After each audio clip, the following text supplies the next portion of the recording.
마음의 간격입니다. 어제 만난 사람이 자꾸 신경 쓰이십니까? 겉으로는 친절했는데 뭔가 찜찜한 기분이 남아있진 않으신지요? 아니면 오랜 시간 알고 지낸 사람인데 요즘 들어 이 사람 원래 이랬나? 하고 싶은 순간들이 생기진 않으셨습니까? 여러분만 그런 게 아닙니다. 60년, 70년을 살아오시면서 수많은 사람을 만나셨지만 여전히 사람 마음 읽기는 어렵습니다.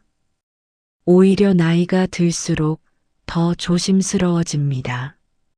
한번 관계가 틀어지면 회복하기 어렵다는 걸 아시니까요. 그래서 우리는 늘 조심합니다. 저 사람 괜찮은 사람일까? 너무 깊이 사귀면 안 되는 사람 아닐까? 하고 마음 한구석에서 계속 경계합니다. 말은 친절한데 뭔가 불편하고 웃고 있는데 뭔가 차갑고 도와준다고 하는데 뭔가 부담스러운 사람들이 있습니다. 그런데 이상한 건 그 느낌을 다른 사람한테 설명하기가 어렵다는 겁니다. 왜 그 사람이 불편해? 하고 물으면 딱 꼬집어 말하기 힘듭니다. 그냥 느낌이 그렇다고 밖에 할 수 없습니다. 그래서 혼자 속으로만 사귀게 됩니다. 하지만 여러분의 그 느낌 틀리지 않았습니다. 사람의 본성은 큰 사건에서 드러나는 게 아니라 아주 작은 순간에 드러납니다. 말이 아니라 행동에서, 겉모습이 아니라 습관에서, 의도한 모습이 아니라 무심코 나오는 반응에서 진짜 모습이 보입니다. 식당에서 직원을 대하는 태도, 작은 실수를 했을 때 하는 말, 눈을 마주치는 방식, 휴대폰을 보는 습관, 이런 것들이 그 사람의 전부를 말해줍니다. 거창한 자기소개나 멋진 말보다 이런 작은 신호들이 훨씬 정직합니다. 오늘은 그 작은 신호들에 대해 이야기하려 합니다. 여러분이 이미 느끼고 계셨던 것들에 이름을 붙여드리려 합니다. 내가 예민한 건가 하고 의심하셨던 순간들이 사실은 정확한 관찰이었다는 걸 확인하시게 될 겁니다. 이것은 사람을 의심하라는 이야기가 아닙니다.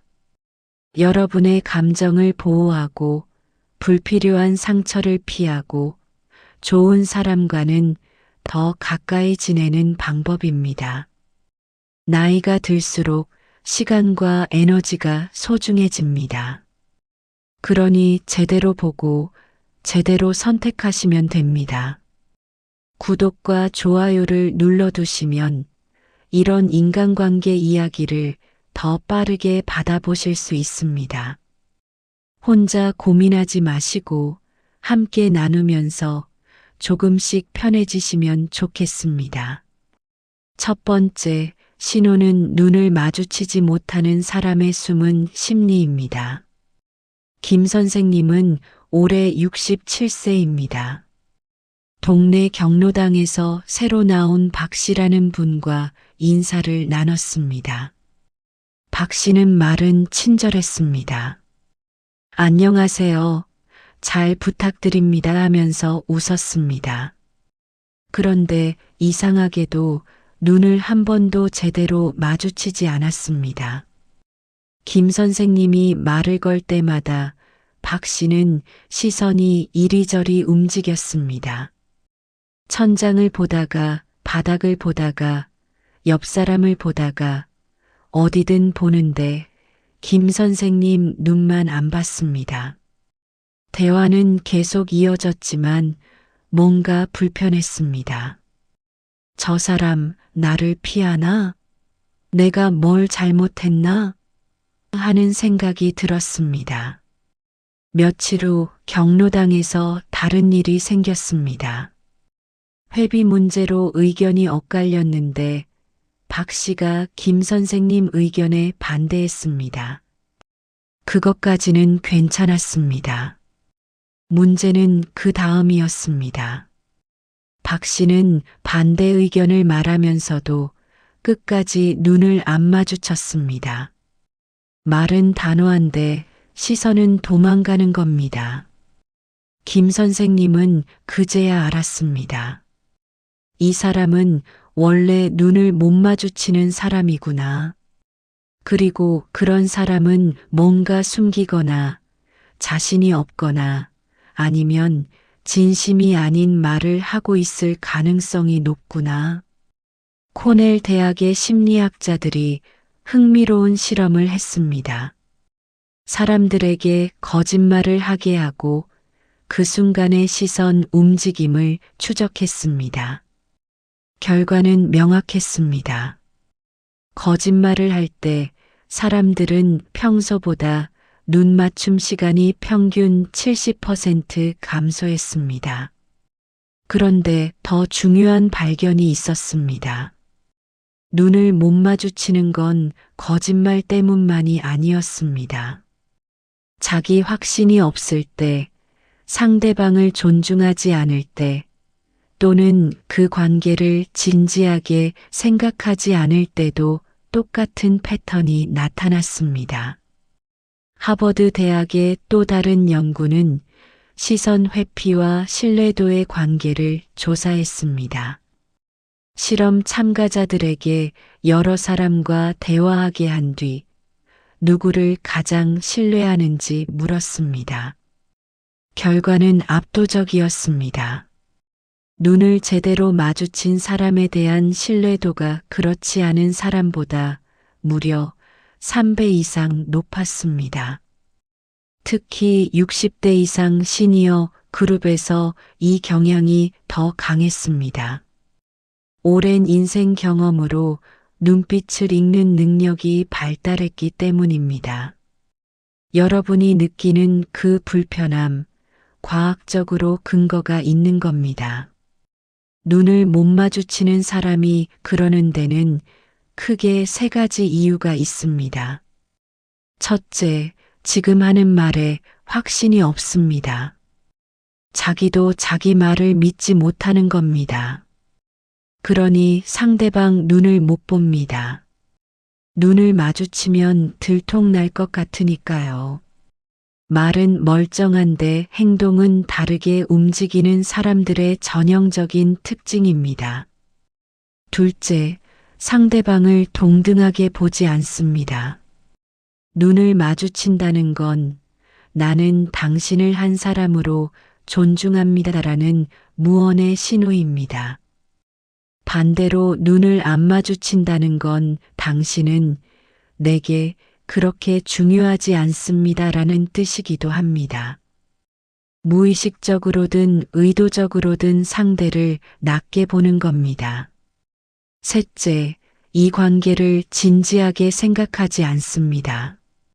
그냥 스쳐 지나가는 사람 정도로 여깁니다. 그러니 눈 마주칠 필요를 못 느낍니다. 형식적인 인사만 하면 되지 진짜 관계를 맺을 생각이 없는 겁니다. 이건 성격 문제가 아니라 패턴입니다. 수줍음이 많아서 그런 사람도 있습니다. 하지만 대부분은 그게 아닙니다. 정말 수줍은 사람은 눈을 못 마주쳐도 미안해합니다. 표정에서 느껴집니다. 하지만 그냥 습관적으로 시선을 피하는 사람은 미안해하지도 않습니다. 자기가 뭘 잘못하는지도 모릅니다. 그 사람이 눈을 못 마주치는 건 대부분 이 때문입니다. 여러분을 제대로 보고 싶지 않거나 자기가 하는 말을 스스로도 믿지 못하거나 아니면 이 관계 자체를 중요하게 생각하지 않는 겁니다. 쇼펜하우어는 이렇게 말했습니다. 눈은 영혼의 창이다. 그 창을 닫는 자는 무언가를 숨기고 있는 것이다. 눈을 마주치지 못하는 건 그 창을 닫는 행위입니다. 여러분께 자기 내면을 보여주고 싶지 않다는 뜻입니다. 진심을 감추고 있거나 아니면 애초에 진심 자체가 없는 겁니다. 쇼펜하우어의 말처럼 그런 사람에게서 진짜 모습을 기대하기는 어렵습니다. 눈을 못 마주치는 사람 때문에 여러분이 불편하셨다면 그건 여러분이 예민해서가 아닙니다. 정확한 관찰입니다. 그 사람은 정말로 뭔가를 숨기고 있거나 여러분을 진지하게 대하지 않는 겁니다. 이제는 그 불편함을 무시하지 마십시오. 여러분의 직감을 믿으십시오. 눈을 못 마주치는 사람과 깊은 관계를 만들려고 애쓸 필요 없습니다. 거리를 두셔도 괜찮습니다. 형식적인 인사만 나누고 더 이상 가까워지지 않아도 됩니다. 나이가 들수록 남은 시간과 에너지가 소중합니다. 눈을 제대로 마주쳐주는 사람, 여러분을 진심으로 대하는 사람에게 그 시간을 쓰십시오. 그게 여러분을 지키는 방법입니다. 두 번째, 식당 직원에게 말하는 태도로 다 보입니다. 정 할머니는 올해 68세입니다. 며칠 전 오랜만에 중학교 동창 2명과 점심을 먹으러 갔습니다. 한 명은 이 여사, 한 명은 최 여사였습니다. 둘 다 평소에는 친절하고 품이 있어 보이는 분들이었습니다. 식당에 들어서자 젊은 직원이 자리로 안내했습니다. 이 여사는 직원에게 수고하세요 하고 가볍게 인사했습니다.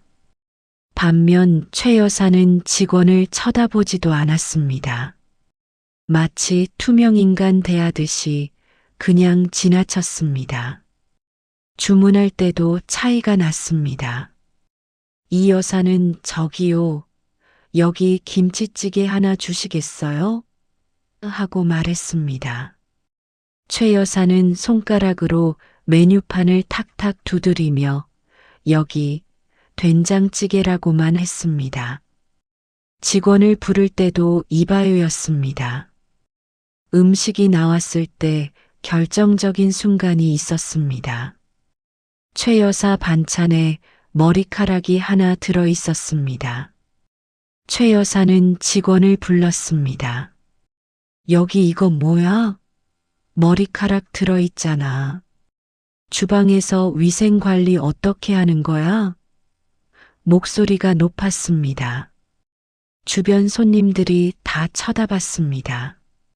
직원이 당황하며 사과하고 바꿔드리겠다고 했지만 최 여사는 계속 핀잔을 주었습니다.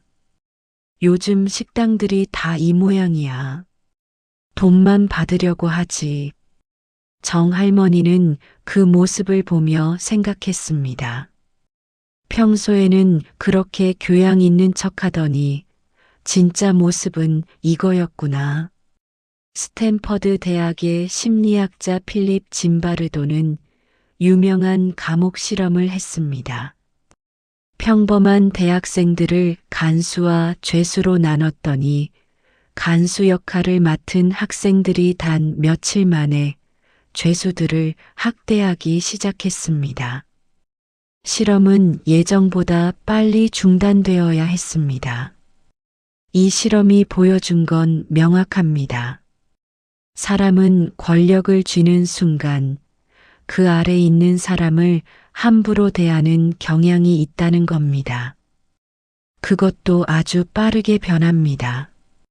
며칠이면 충분합니다. 더 중요한 연구가 있습니다. 네덜란드의 심리학자들이 일상에서의 권력 관계를 조사했습니다.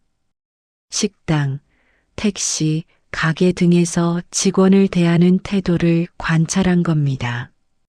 결과는 놀라웠습니다. 평소 대인관계에서 문제가 있는 사람의 92%가 서비스 직원에게 무례한 태도를 보였습니다. 반대로 직원들에게 친절한 사람들은 다른 관계에서도 일관되게 존중하는 태도를 유지했습니다. 배우자에게도 자녀에게도 이웃에게도 비슷하게 대했습니다. 약자 대하는 태도가 그 사람의 전체 인격을 보여준다는 증거였습니다. 왜 어떤 사람들은 직원에게 함부로 할까요? 3가지 이유가 있습니다. 첫째, 그게 그 사람의 진짜 모습이기 때문입니다. 평소에 친절하고 예의 바른 척하는 건 연기입니다. 자기한테 이득이 되는 사람 앞에서만 그렇게 하는 겁니다. 하지만 식당 직원처럼 자기한테 별 영향이 없다고 생각하는 사람 앞에서는 가면을 벗습니다. 진짜 본성이 나옵니다. 둘째, 자기보다 아래라고 생각하는 사람은 존중할 필요가 없다고 여깁니다. 이런 사람들은 관계를 수직적으로 봅니다. 위아래가 있는 겁니다. 자기가 위에 있으면 함부로 해도 된다고 생각합니다. 말은 멀쩡한데 행동은 다르게 움직이는 사람들의 특징입니다. 셋째, 권력이 있을 때 어떻게 행동하는지를 보여주는 겁니다. 지금은 식당 직원에게 그러지만 만약 이 사람이 더 큰 권력을 쥐게 되면 어떻게 될까요? 부하 직원에게, 손아래 사람에게, 약한 처지에 있는 사람에게 똑같이 할 겁니다. 약자 대하는 태도는 그 사람이 앞으로 어떤 사람이 될지를 예측하게 해줍니다. 그 사람이 식당 직원에게 함부로 하는 건 대부분 이 때문입니다. 겉으로는 교양 있는 척해도 속은 다릅니다. 자기보다 약한 사람 앞에서 진짜 인격이 드러나는 겁니다. 칸트는 이렇게 말했습니다. 사람을 수단이 아니라 목적으로 대우하라. 그것이 도덕의 기본이다. 식당 직원을 함부로 대하는 사람은 그 직원을 사람이 아니라 수단으로 봅니다. 밥을 가져다 주는 도구 정도로 여깁니다. 칸트가 말한 도덕의 기본조차 없는 겁니다. 그런 사람은 여러분도 언젠가 수단으로 대할 겁니다. 여러분이 유용할 때만 친절하고 필요 없어지면 함부로 할 겁니다. 식당에서 직원에게 함부로 구는 사람을 보셨다면 그 사람을 조심하십시오. 지금은 여러분에게 친절할 수 있습니다. 하지만 그건 여러분이 아직 유용하기 때문입니다. 여러분의 지위나 관계가 바뀌는 순간 태도도 바뀔 겁니다. 이제는 그런 사람에게 마음 쓰지 않으셔도 됩니다. 여러분이 그 사람을 어떻게 대하든 그 사람의 본성은 바뀌지 않습니다. 억지로 가까워지려 애쓰지 마십시오. 필요한 만큼만 관계하고 더 이상 깊어지지 않으면 됩니다. 대신 직원에게도 친절한 사람을 눈여겨보십시오. 그런 사람은 여러분에게도 진심으로 대할 가능성이 높습니다. 약자 앞에서도 예의를 지키는 사람, 그게 진짜 품격입니다. 그런 사람과 시간을 보내십시오. 3번째 신호는 작은 지적에 발끈하는 사람들입니다. 한 할아버지는 올해 66세입니다. 아파트 분여회에서 활동하는데 거기 윤 씨라는 분이 있습니다. 평소에는 웃으며 인사 잘하고 사람 좋아 보이는 분입니다. 어느 날 분여회 회의에서 작은 일이 있었습니다. 윤 씨가 다음 달 행사 날짜를 공지했는데 한 할아버지가 조심스럽게 말했습니다. 윤 씨, 그날은 공휴일 다음 날이라 사람들이 많이 못 올 것 같은데요. 한 주 미루는 게 어떨까요? 그냥 의견이었습니다. 지적도 아니었습니다. 그런데 윤 씨 얼굴이 확 굳어졌습니다. 아니, 제가 날짜 정할 때 다 생각해서 정한 건데요. 뭐가 문제인데 그러세요? 목소리에 날이 섰습니다. 한 할아버지는 당황했습니다. 아니, 그게 아니라 혹시나 해서 말씀드린 건데 하고 물러섰지만 윤 씨는 계속 불편한 기색이었습니다. 제가 일 처리 못한다고 생각하시는 거예요? 지금까지 제가 맡은 일 문제 있었나요? 분위기가 싸늘해졌습니다. 다른 사람들도 입을 다물었습니다. 그 뒤로 한 할아버지는 윤 씨에게 아무 말도 안 하게 되었습니다.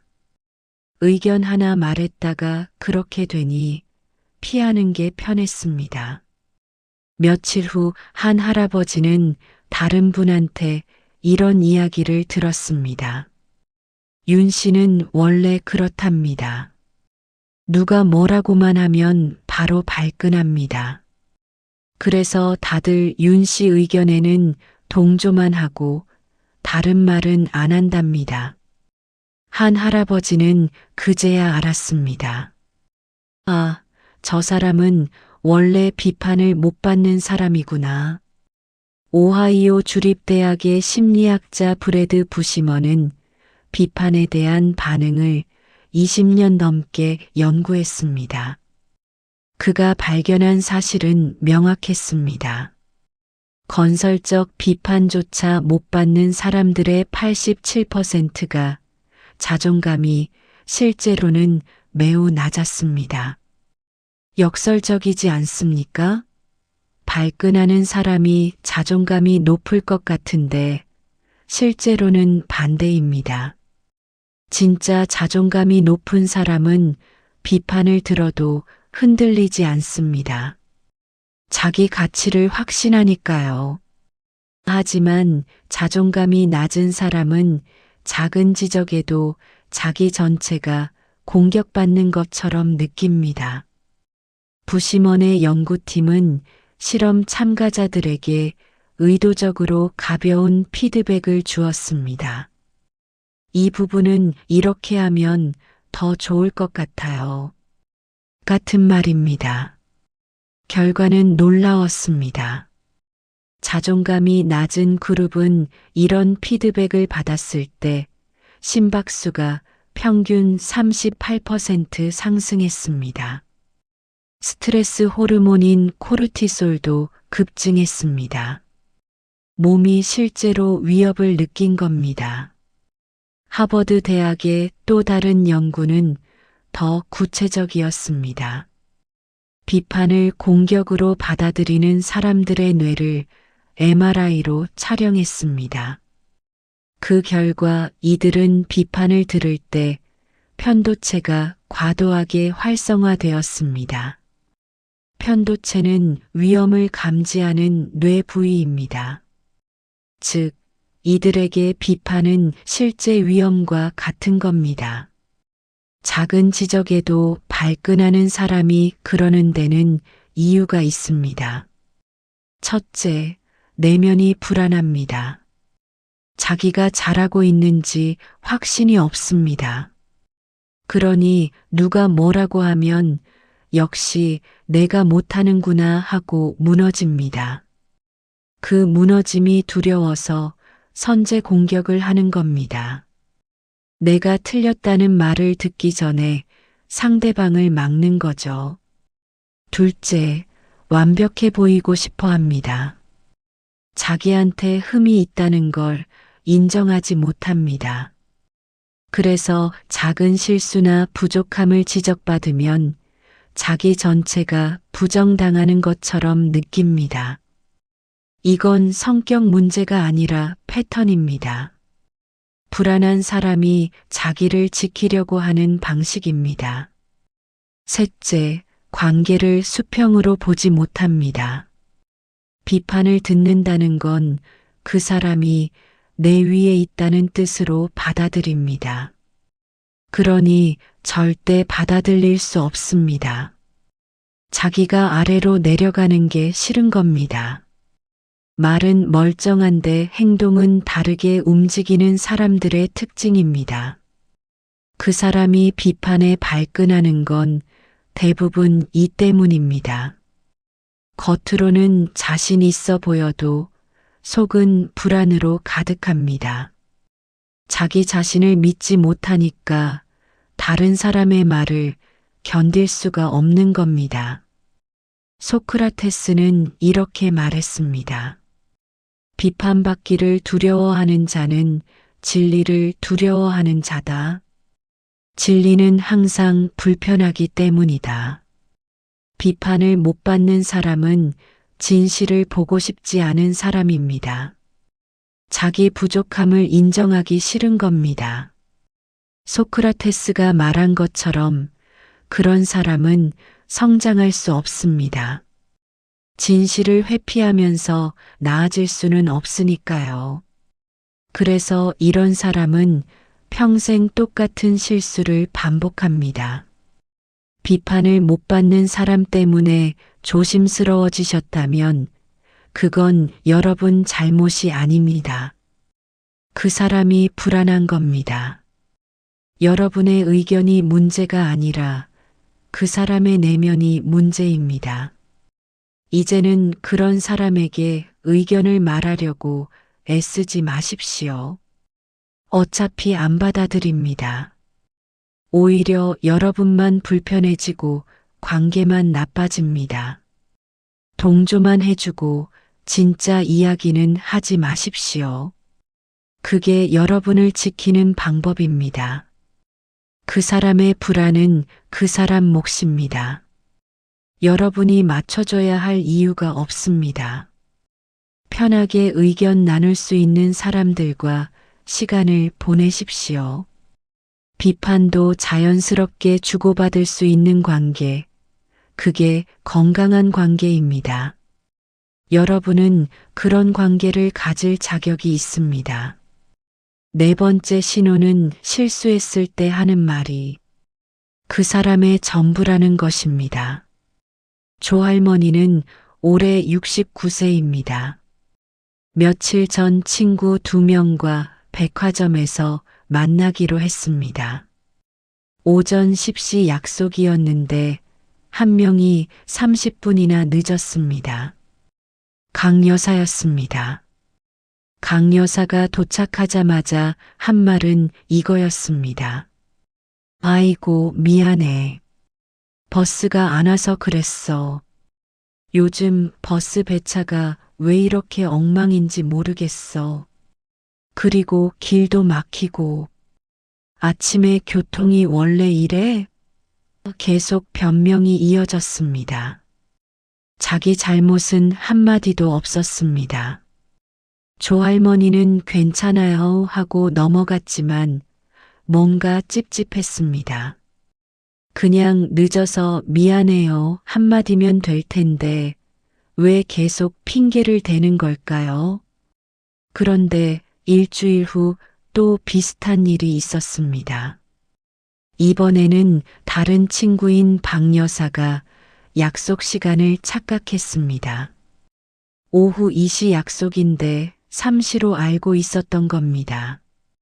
조할머니가 전화하니까 박 여사가 깜짝 놀라며 말했습니다. 어머, 조 선생님, 제가 완전히 착각했네요. 정말 죄송해요.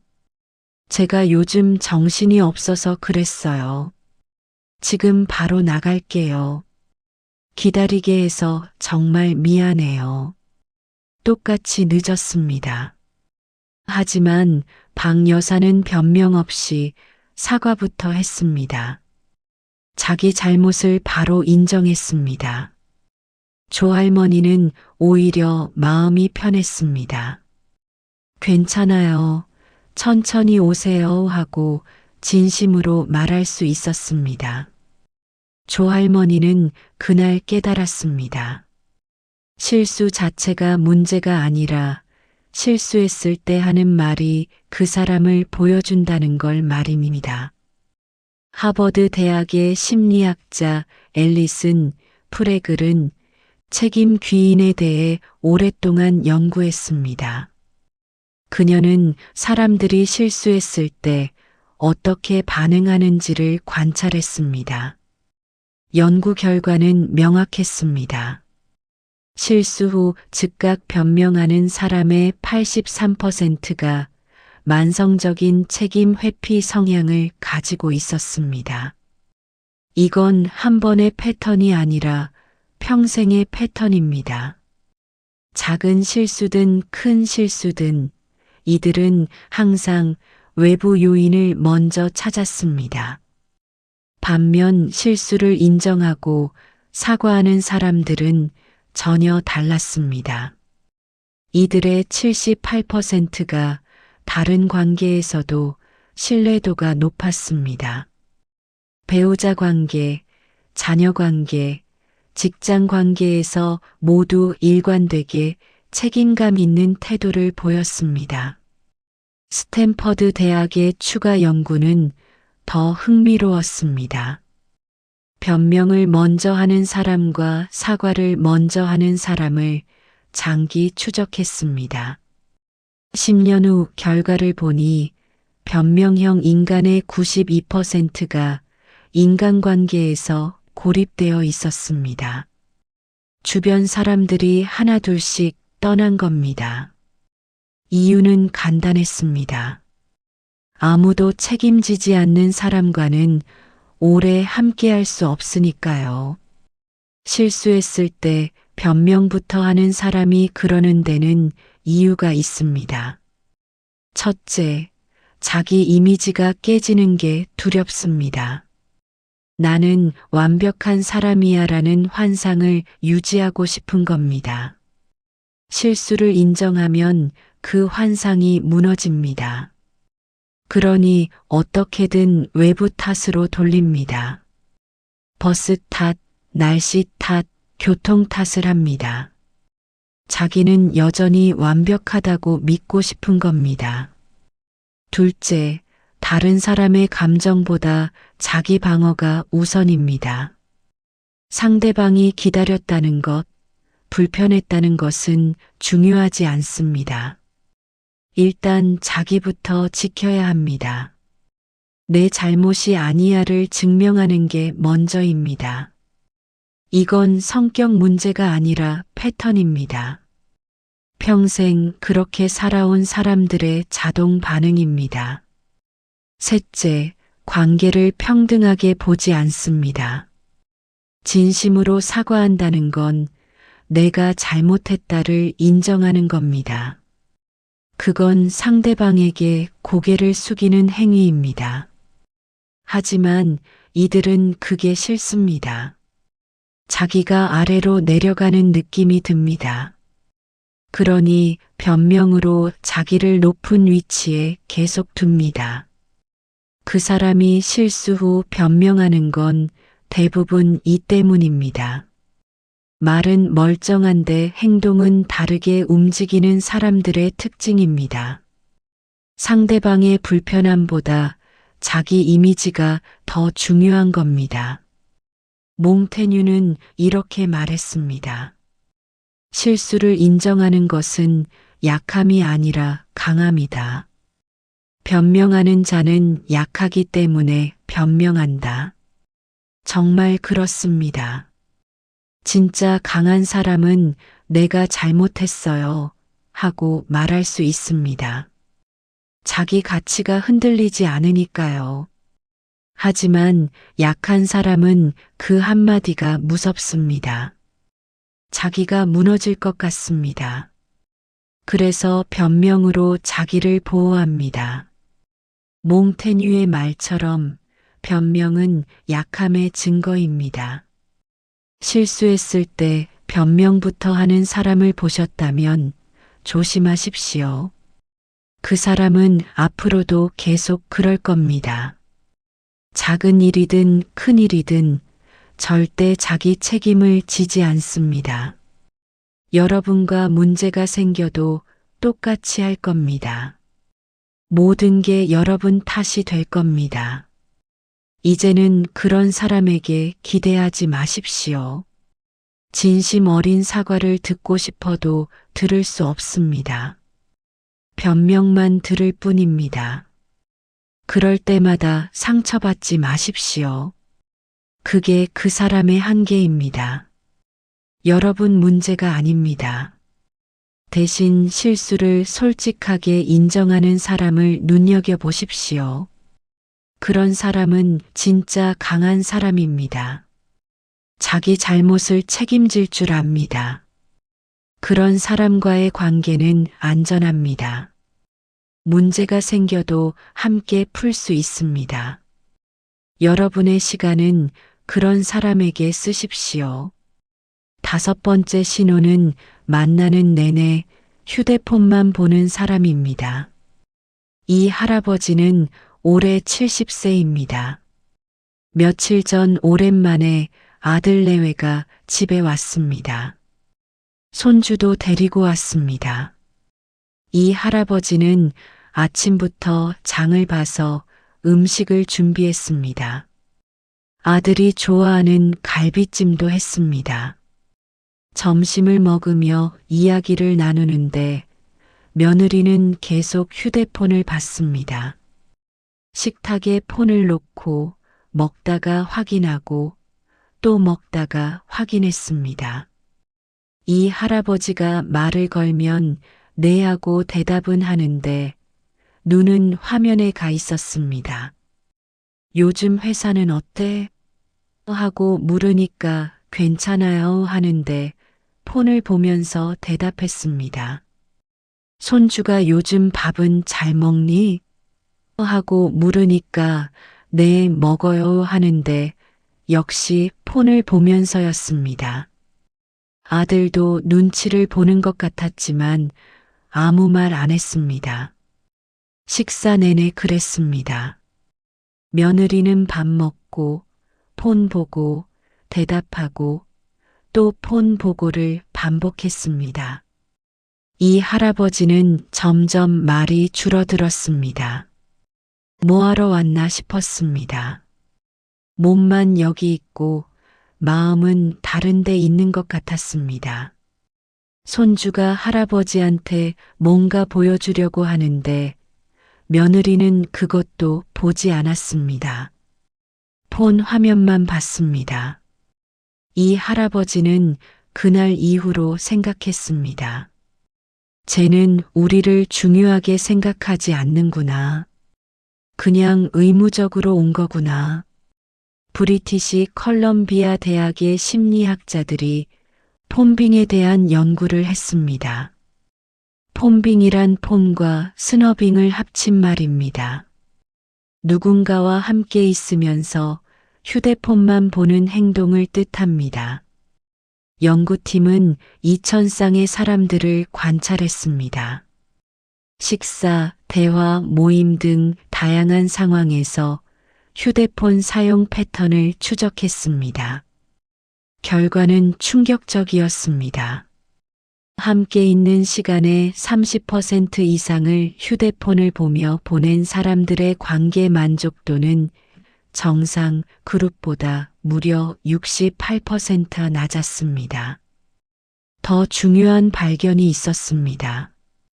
폰빙을 당한 사람들의 74%가 자신이 무시당한다고 느꼈습니다.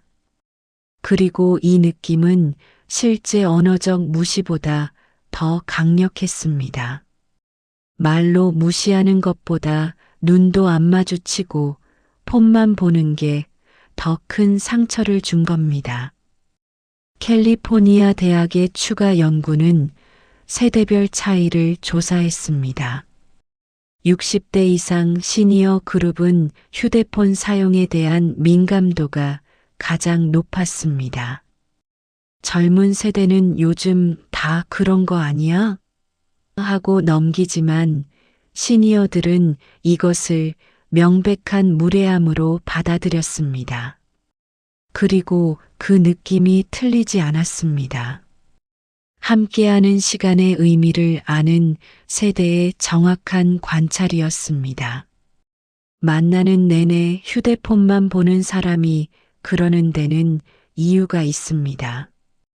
첫째, 눈앞에 있는 사람보다 화면 속이 더 중요합니다. 지금 여기 있는 여러분보다 SNS가, 메시지가, 인터넷이 더 재미있는 겁니다. 입으로는 오랜만에 배워서 좋아요 하지만 행동은 다르게 말합니다. 당신과의 시간은 지루해요. 차라리 폰이 나아요라고 말하는 겁니다. 둘째, 관계를 소중하게 여기지 않습니다. 진짜 중요한 사람 앞에서는 폰을 치웁니다. 사장님 앞에서, 중요한 손님 앞에서는 절대 안 봅니다. 하지만 여러분 앞에서 본다는 건 여러분이 그 정도는 아니라는 뜻입니다. 말은 멀쩡한데 행동은 다르게 움직이는 사람들의 특징입니다. 셋째, 현재에 집중하는 능력이 없습니다. 눈앞의 순간을 온전히 느끼지 못합니다. 항상 다른 곳에 마음이 가 있습니다.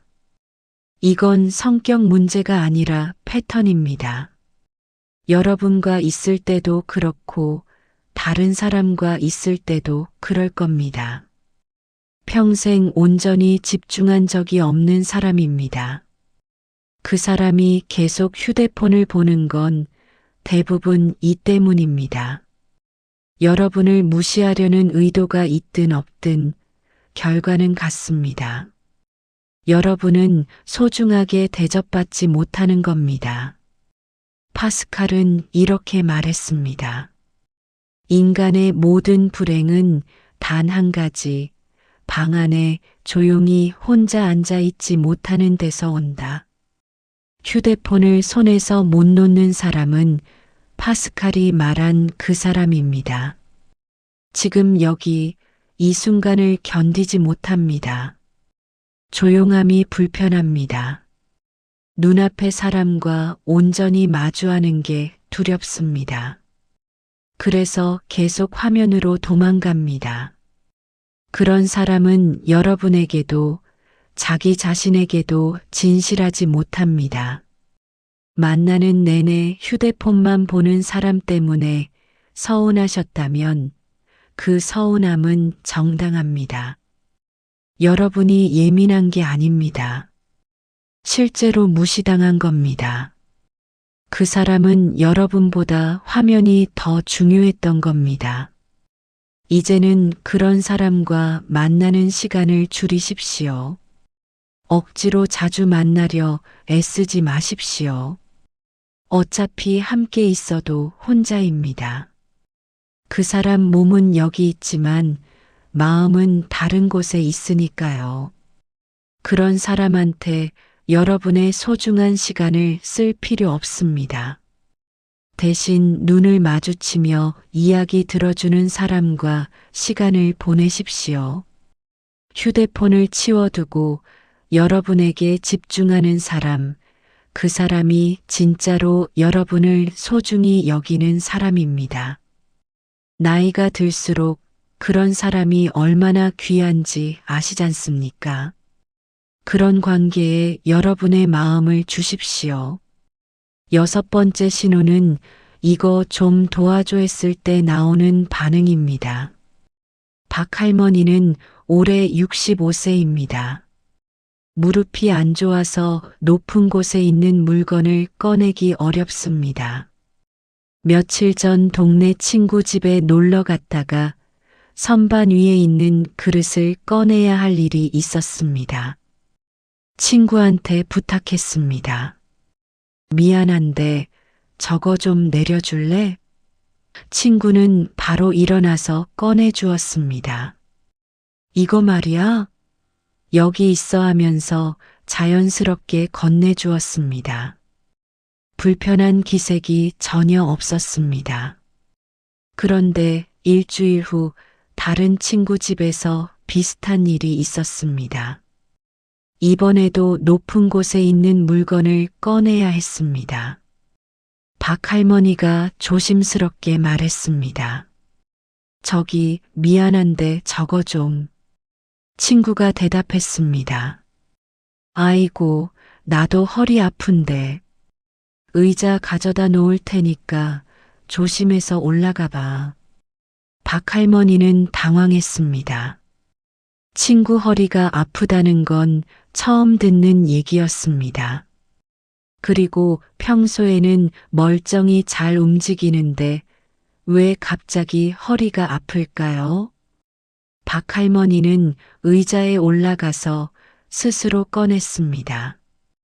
친구는 옆에서 지켜만 보고 있었습니다. 박 할머니는 그날 이후로 생각했습니다. 아, 이 친구는 나를 도와주기 싫었구나. 귀찮았구나. 작은 부탁 하나였습니다. 10초면 되는 일이었습니다. 하지만 그 10초를 주고 싶지 않았던 겁니다. 박 할머니는 그 친구와 조금씩 멀어졌습니다. 다시는 부탁할 수 없을 것 같았습니다.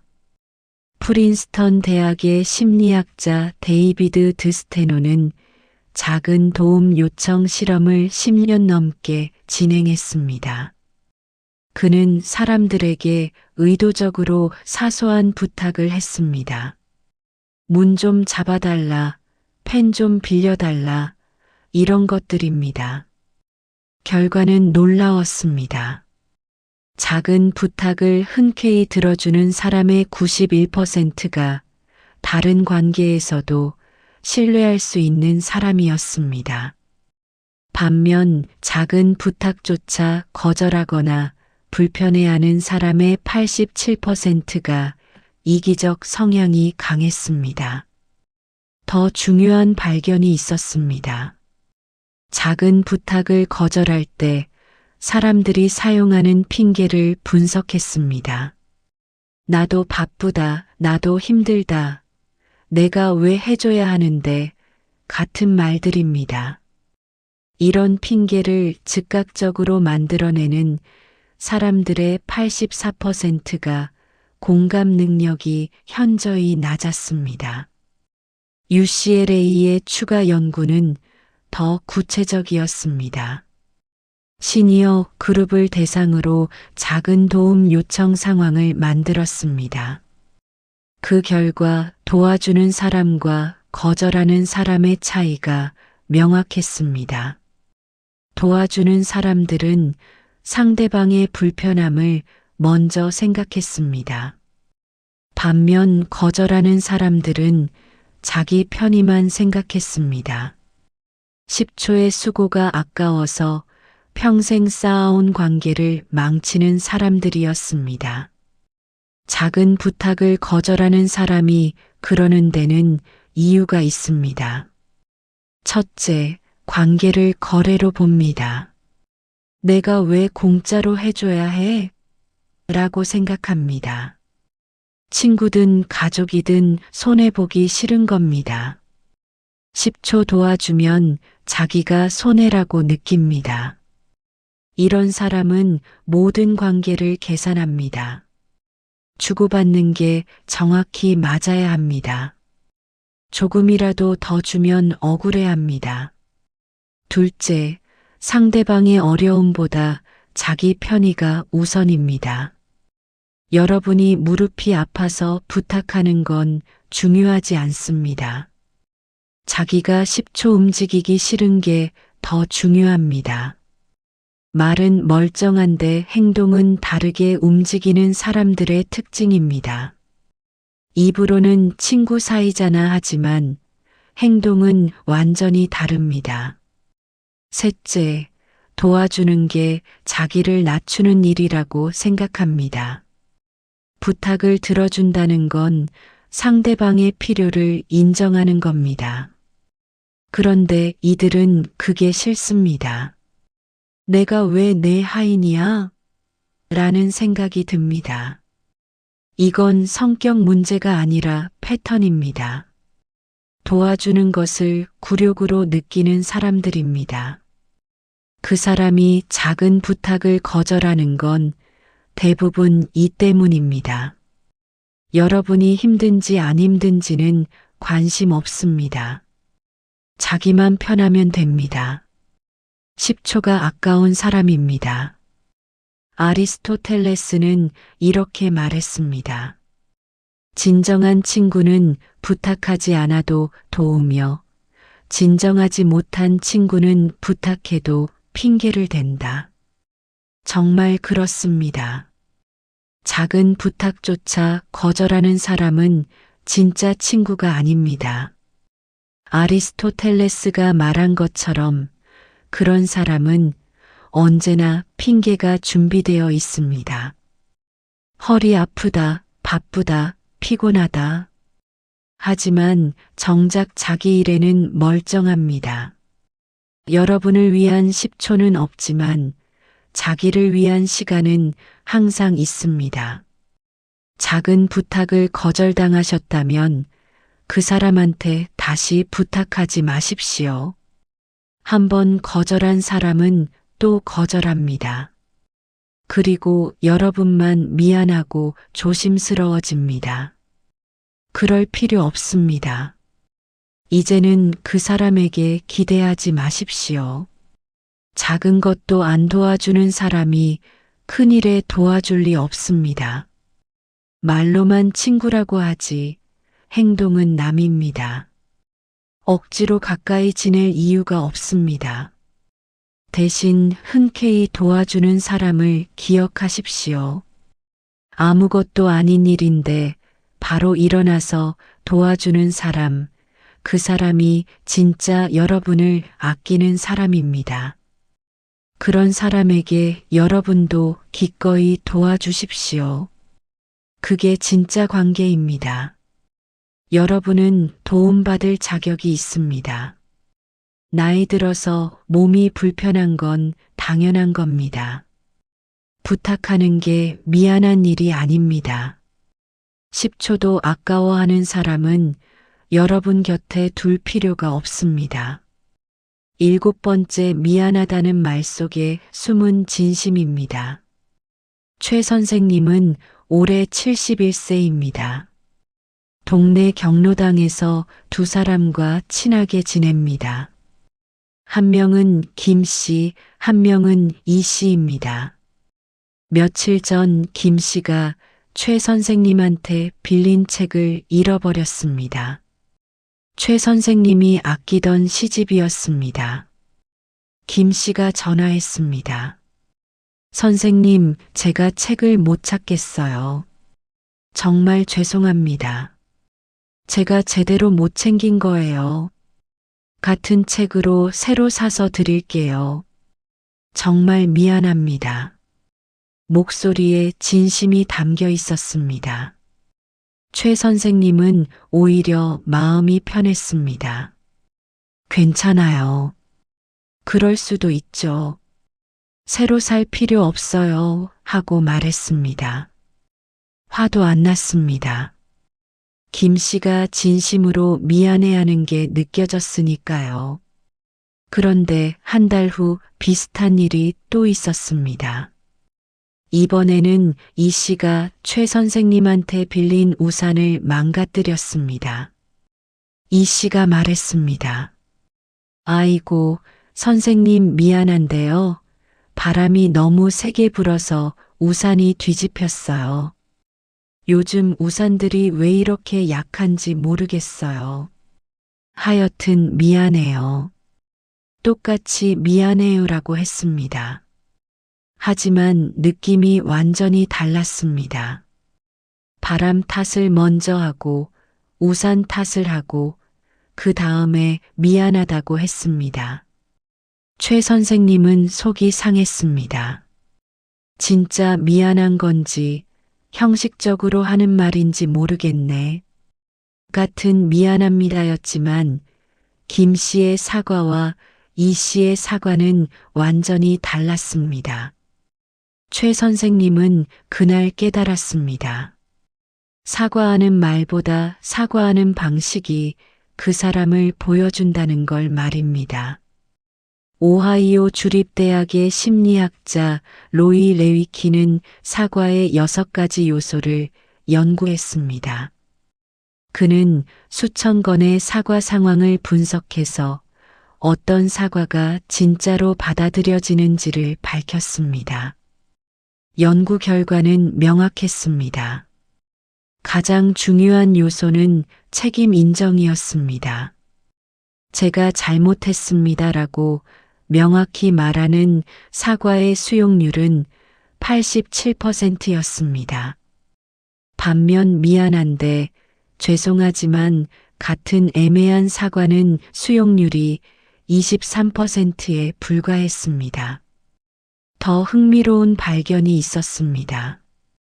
변명이 포함된 사과는 오히려 역효과를 냈습니다. 미안한데 바람이 세게 불어서 죄송하지만 제 잘못은 아니고 같은 말들입니다. 이런 사과를 들은 사람의 76%가 사과받지 못했다고 느꼈습니다. 사과 같은 변명이었던 겁니다. 하버드 대학의 추가 연구는 세대별 차이를 조사했습니다. 60대 이상 시니어들은 진정성 없는 사과에 특히 민감했습니다. 젊은 세대는 미안이라는 단어만 들어도 넘어가지만 시니어들은 그 속에 담긴 진심을 정확히 구별했습니다. 평생의 경험으로 가짜와 진짜를 구분하는 능력이 발달한 겁니다. 사과를 제대로 못하는 사람이 그러는 데는 이유가 있습니다. 첫째, 진짜로 미안하지 않습니다. 그냥 상황이 불편해서 하는 말입니다. 빨리 이 상황을 끝내고 싶은 겁니다. 미안해라고 말하면 여러분이 화를 풀 거라고 생각합니다. 하지만 진심은 없습니다. 그래서 변명이 먼저 나옵니다. 내 잘못이 아니야를 먼저 말하고 싶은 겁니다. 둘째, 자기 이미지가 더 중요합니다. 제가 잘못했습니다라고 하면 자기가 나쁜 사람이 되는 것 같습니다. 그게 싫습니다. 그래서 애매하게 삽니다. 미안한데라고만 하고 뭐가 미안한지는 안 말합니다. 이건 성격 문제가 아니라 패턴입니다. 평생 제대로 사과해 본 적 없는 사람들입니다. 셋째, 관계를 평등하게 보지 않습니다. 진심으로 사과한다는 건 잘못을 인정하는 겁니다. 상대방에게 고개를 숙이는 겁니다. 하지만 이들은 그게 싫습니다. 자기가 아래로 가는 느낌이 듭니다. 그러니 형식적으로만 합니다. 말은 멀쩡한데 행동은 다르게 움직이는 사람들의 특징입니다. 그 사람이 제대로 사과 못하는 건 대부분 이 때문입니다. 진짜로 미안하지 않거나 여러분보다 자기 체면이 더 중요하거나 아니면 관계 자체를 소중하게 생각하지 않는 겁니다. 세네카는 이렇게 말했습니다. 진정한 사과는 다시는 같은 잘못을 하지 않겠다는 다짐이다. 말만 있고 다짐이 없다면 그것은 사과가 아니라 거짓말이다. 정말 그렇습니다. 진짜 사과는 죄송합니다로 끝나지 않습니다. 앞으로 조심하겠습니다가 따라옵니다. 하지만 가짜 사과는 미안해로 끝입니다. 뒤에 아무것도 없습니다. 세네카의 말처럼 그건 사과가 아니라 면피입니다. 형식만 갖춘 거짓말입니다. 제대로 된 사과를 못 들으셨다면 그건 여러분 탓이 아닙니다. 그 사람이 진심으로 미안하지 않은 겁니다. 여러분을 그만큼 소중하게 생각하지 않는 겁니다. 이제는 그 사람의 사과를 기다리지 마십시오. 기다려도 진심은 안 옵니다. 형식적인 미안해만 또 들을 뿐입니다. 그럴 때마다 속상해하지 마십시오. 그게 그 사람의 한계입니다. 그 사람이 줄 수 있는 전부입니다. 여러분은 그 한계를 받아들일 필요가 없습니다. 진심 없는 사과를 계속 받아주며 상처받을 이유도 없습니다. 그 사람과의 관계를 그 사람이 주는 만큼만 받아들이십시오. 더 이상 기대하지 마십시오. 그게 여러분을 지키는 방법입니다.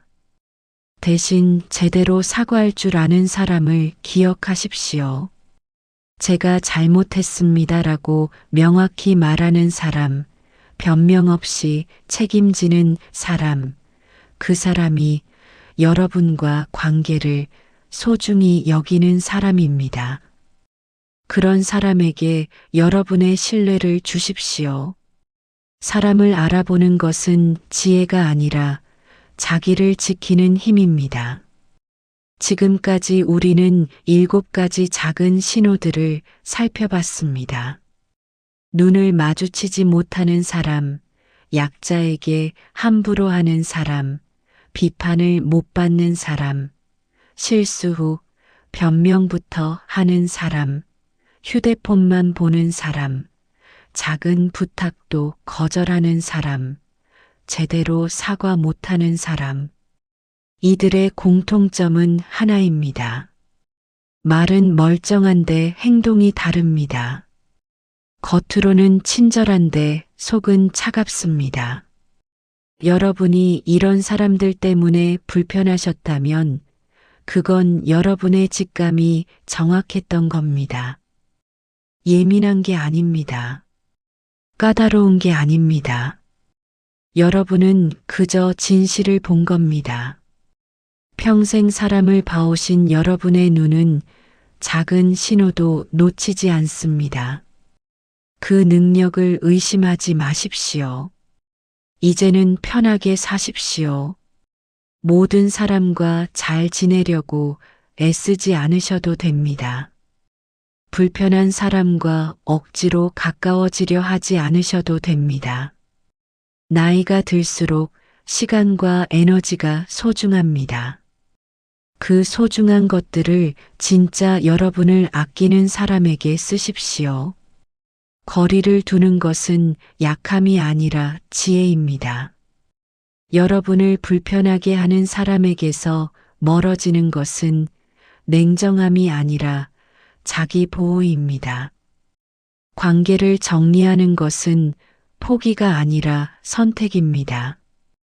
여러분은 그럴 자격이 있습니다. 그리고 무엇보다 여러분의 감정을 지키십시오. 누군가 때문에 속상하고 억울하고 화나는 것, 그 모든 감정이 정당합니다. 하지만 그 감정을 계속 붙들고 있을 필요는 없습니다. 불편한 사람은 여러분 마음에서도 내려놓으십시오. 그게 여러분을 자유롭게 합니다. 작은 신호를 보는 눈을 가지셨으니 이제는 좋은 사람도 더 잘 보이실 겁니다.